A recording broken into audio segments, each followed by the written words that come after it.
La Grande-Bretagne n'a pas toujours été une île. Il fut un temps, et des humains étaient là pour le voir, où l'on pouvait marcher de Londres à Amsterdam, sur la terre ferme, à travers des forêts, par-dessus des collines, le long de rivières poissonneuses. Aujourd'hui, cette terre a disparu. Elle repose au fond de la mer du Nord, une Atlantide bien réelle, juste sous les lignes de ferry et les bateaux de pêche. Et nous savons qu'elle est là, parce que la mer ne cesse de retracher des preuves. Depuis plus de 100 ans, des pêcheurs remontent des choses qui ne devraient pas exister.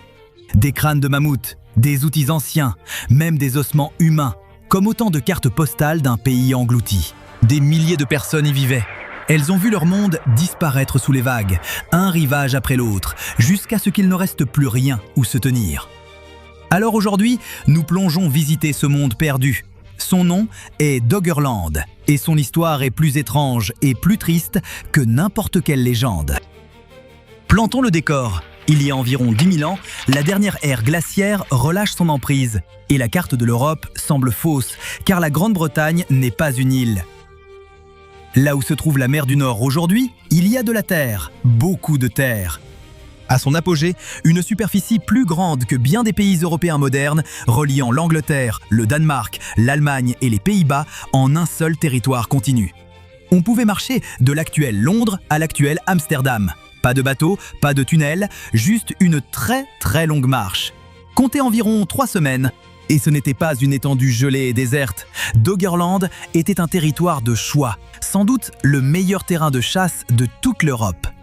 Imaginez des collines douces, des rivières sinueuses, des marais grouillants d'oiseaux, des forêts de chênes, de noisetiers et de saules, des troupeaux de cerfs et de sangliers, d'immenses aurochs, des bovins sauvages de la taille d'une petite voiture. Et aux époques antérieures, cette même terre avait vu passer des mammouths laineux et même des lions. En fait, des êtres humains traversaient cette terre bien avant l'arrivée de l'homme moderne.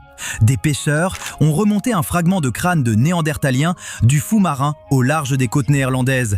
Ce qui signifie que nos cousins disparus chassaient ici aussi, des dizaines de milliers d'années avant le dernier chapitre de Doggerland. Naturellement, les humains modernes ont suivi. Des chasseurs-cueilleurs se sont installés à travers Doggerland, pêchant dans ces rivières, chassant dans ces forêts, fondant des familles. Pendant des milliers d'années, ce monde englouti n'était la périphérie de rien. C'était le centre, le cœur battant de l'Europe de l'âge de pierre, un carrefour reliant tout ce qui l'entourait. Certains archéologues pensent que c'était peut-être l'une des régions les plus densément peuplées du continent. Ces gens ignoraient qu'ils vivaient dans un endroit avec une date d'expiration. Car voilà le problème avec la fin de Doggerland. Ce ne fut pas une grande inondation spectaculaire. Ce fut plus lent. Et d'une certaine façon, c'est encore plus inquiétant. La planète se réchauffait. Les immenses calottes glaciaires, épaisses de plusieurs kilomètres, fondaient. Et toute cette eau devait bien aller quelque part. Le niveau de la mer a commencé à monter. Année après année, génération après génération, l'océan avançait. Imaginez être un enfant à Doggerland et entendre vos grands-parents parler de terrains de chasse désormais sous l'eau. Imaginez emprunter un sentier côtier que vos ancêtres parcouraient. Sauf que maintenant, c'est un marais à marée. Les rivières sont devenues salées. Les forêts se sont noyées sur pied. À chaque génération, la carte de votre terre natale rétrécissait un peu plus. Les scientifiques estiment que la mer avançait sans relâche. Dans certaines zones plates, le rivage pouvait reculer considérablement au cours d'une seule vie humaine. Les familles étaient contraintes de se replier encore et encore vers des hauteurs de plus en plus surpeuplées. Doggerland se morcelait lentement, se dissolvant en île. Puis, il y a environ 8200 ans, alors que seules les parties les plus élevées subsistaient, dont une grande île autour de l'actuelle Doggerbank, la nature a porté le coup de grâce. Si vous avez vu notre vidéo sur le tsunami oublié de la Grande-Bretagne, vous savez ce qui arrive. Au large de la Norvège, un morceau de fond marin de la taille de l'Islande s'est effondré. Le glissement de Storegga, projetant des vagues massives à travers l'Atlantique Nord. Pour l'Écosse continentale, ce fut une catastrophe. Mais pour les dernières îles basses de Doggerland, plates, exposées, sans nulle part où fuir, ce fut peut-être une apocalypse. Beaucoup de chercheurs pensent que le tsunami a dévasté les derniers vestiges habités de Doggerland. Ce que la vague n'a pas détruit, la mer, toujours montante, l'a bientôt englouti. Il y a environ 7000 ans, à quelques siècles près, tout avait disparu. Un monde entier de la taille d'un pays effacée de la carte et, pendant des milliers d'années, presque totalement oubliée. Enfin, presque. Un détail troublant. Cette terre engloutie est encore étonnamment proche de la surface. Au-dessus du Dogger Bank, la mer est si peu profonde que lors des tempêtes, les vagues remuent parfois de la tourbe et des souches d'arbres de l'ancien sol en dessous. Les marins ont donné à ces mystérieux fragments noirs un surnom bien trouvé, le Moorlog, des morceaux de paysages morts cognant contre les coques des navires de passage. Comment l'a-t-on redécouvert ?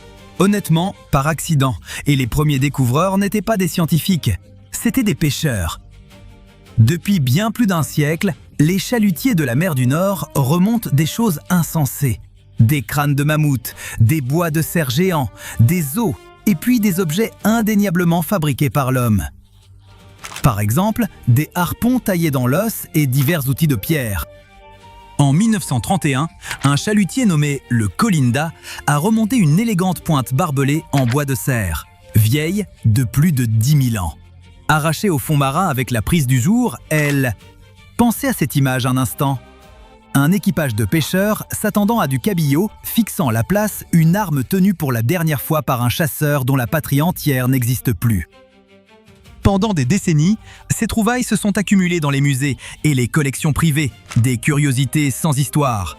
Il a fallu étonnamment longtemps aux scientifiques pour accepter l'évidence. Ces objets n'avaient pas été emportés depuis la côte, ils gisaient là où ils avaient été perdus, parce que le fond de la mer du Nord était autrefois de la terre ferme. Dans les années 90, les archéologues ont enfin donné un nom à ce monde perdu. Doggerland, d'après le Dogger Bank, lui-même nommé d'après les vieux bateaux de pêche néerlandais appelés Doggers. Un pays englouti portant le nom des pêcheurs qui n'ont cessé de le découvrir par accident. Puis, la technologie s'en est mêlée. Les chercheurs ont réalisé que les compagnies pétrolières avaient passé des décennies à scanner le fond de la mer du Nord. Et enfouie dans toutes ces données sismiques se trouvait une carte fantôme. D'anciennes vallées fluviales, des lacs, des collines et des côtes encore gravées dans le fond marin. Soudain, les scientifiques pouvaient tracer les rivières de Doggerland comme des rues sur un plan de ville. Et les découvertes ont continué. En 2026, une équipe de recherche dirigée par l'université de Warwick a accompli quelque chose d'incroyable. Ils ont extrait de l'ADN ancien directement de carottes de sédiments marins et l'ont utilisé pour reconstituer les forêts et les écosystèmes perdus de Doggerland avec un niveau de détail sans précédent. Pas à partir d'ossements, pas à partir d'artefacts, mais de traces génétiques invisibles préservées dans la boue depuis des milliers d'années. Petit à petit, le monde englouti reprend forme. Arbres, plantes, animaux, tout y est. Alors non, la vraie Atlantide n'était pas une cité étincelante de marbre et d'or. Elle était mieux, parce qu'elle a réellement existé. C'était une terre verte et vivante, pleine de gens ordinaires, chasseurs, pêcheurs, parents, enfants, qui ont perdu leur monde entier face au changement climatique et à la montée des eaux. Ça vous rappelle quelque chose ? C'est normal. Les habitants de Doggerland faisaient face à la même force que les villes côtières observent aujourd'hui avec inquiétude. Un océan qui monte et qui ne négocie pas. Ils n'avaient ni digue, ni satellite, ni plan d'évacuation. Tout ce qu'ils pouvaient faire, c'était reculer, jusqu'à ce qu'il n'y ait plus nulle part où aller. Aujourd'hui, leur monde repose en silence, sous l'une des mers les plus fréquentées de la planète. Des ferries et des porte-conteneurs glissent au-dessus de forêts noyées. Des éoliennes sont plantées dans d'anciens terrains de chasse. Et de temps en temps, un filet de pêche remonte lourd et nous livre une nouvelle carte postale d'un pays disparu sous les vagues. Les habitants de Doggerland n'ont probablement jamais réalisé qu'ils vivaient la fin de leur monde. Pour eux, c'était simplement la vie. Un printemps plus humide, un rivage plus proche, une histoire racontée par leurs grands-parents. Le changement était trop lent pour être vu et trop grand pour être arrêté. Leur pays tout entier s'est effacé, une année silencieuse après l'autre. Et quelque part là-dessous, sous l'eau froide et grise, tout est encore là. Les forêts, les lits de rivières, les campements perdus d'un peuple oublié.